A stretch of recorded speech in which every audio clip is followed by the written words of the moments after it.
Good morning, Woodrow Wilson. I'm Charisma, your weekly host for this week. Today is Friday, November 20th, and it's an A Day. This is the first week for marking period 2, and you already have Thanksgiving break coming up next week as a 4-day weekend. Now for an interesting fact. If you're like me, who's dead scared of making doctor visits, then I have an easier way for you to get rid of kidney stones. Well, if you have them. Go ride a roller coaster. It may sound ridiculous, but in 2016, a research team from Michigan State University conducted tests and found that a solid 64% seated in the back of the Thunder Mountain Railroad ride in Disneyland actually passed a kidney stone. What better way than to get treated while having fun? Hey Woodrow, it's Gia back with today's special segments.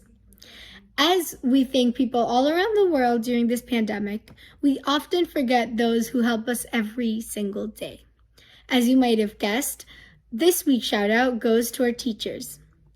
Even during this current situation, they go hybrid and remote just to help us learn. So a big thank you to all the teachers watching this. Moving on, this week's poll question is, what is your favorite subject in school? Post your answers in the link sent with today's video. Hi, I'm Sanvi, one of your weekly history hosts. On this day in 1883, American and Canadian railroads began using 4 continental time zones to end the confusion of dealing with thousands of local times. This bold move was emblematic of the power shared by the railroad companies. The need for continental time zones came directly from the problems of moving passengers and freight over the thousands of miles of rail line that covered North America in 1880s. Since human beings had first begun keeping track of time, they set their clocks to the local movement of the sun. Railroad timetables in major cities listed dozens of different arrivals and departure times for the same train, each linked to a different local time zone. This caused confusion amongst many people, which led to the solution of having 4 continental time zones. Efficient rail transportation demanded a more uniform timekeeping system. Rather than turning to the federal governments of the United States and Canada to create a northern system of time zones, the powerful railroad companies took it upon themselves to create a new time code system. The companies agreed to divide the continent into 4 time zones. The dividing lines adopted were very close to the ones we still use today. Most Americans and Canadians quickly embraced their new time zones, since railroads were often their lifeblood and main link with the rest of the world. However, it wasn't until 1918 that Congress officially adopted the railroad time zones and put them under the supervision of the interstate. Happy Friday, Woodrow. It's your sports host, John, with this week's biggest sports news. Winter sports tryouts will be held on the second week of December. Winter sports are basketball and wrestling.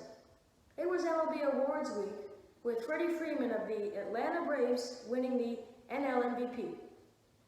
Jose Abreu of the Chicago White Sox won the American League MVP.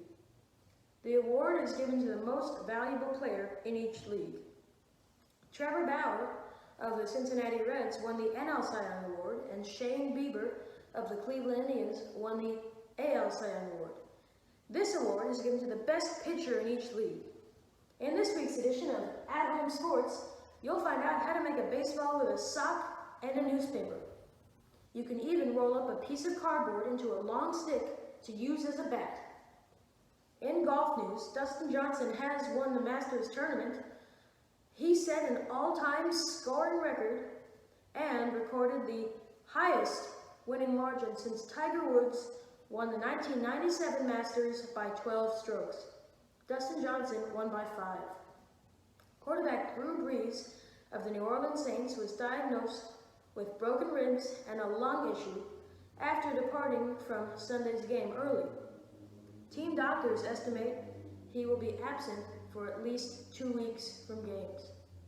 The Alabama Crimson Tide has risen to the top ranking in the NCAA after the Clemson Tigers were defeated in overtime by the Notre Dame Fighting Irish. The Irish are at second place. Clemson is at fourth.